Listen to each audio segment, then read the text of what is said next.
Welcome to my mini blog. তো এখানে মনু পূজা দিচ্ছে, কারণ যেহেতু আমার 9 মাস হয়ে গেছে, আমি বসা ওঠা বড় কষ্ট হয়, পূজা দেওয়া দিই না, মনুই দেয়।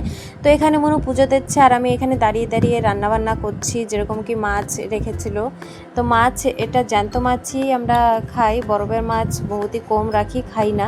তো এখানে রান্নাবান্না মাছের তরকারি আজকে আমি করছিলাম, আর এখানে ট্যাবলেট খাওয়ার টাইম হয়ে গেছিলো, ওষুধ বি খাচ্ছিলাম। আর এখানে যখন থেকে 7 মাস কমপ্লিট হয়েছে, আয়রন ক্যালসিয়াম বি অঙ্গনবাড়িতে খাওয়া বন্ধ করে কিনে খেতে হচ্ছে আমার, ডাক্তার বলেছে যেহেতু। আর সন্ধ্যার সময় ইঞ্জেকশন লাগাতে যাব, সব মাসে মাসে এক একটা লাগাতে হয় 21 দিন পর পর।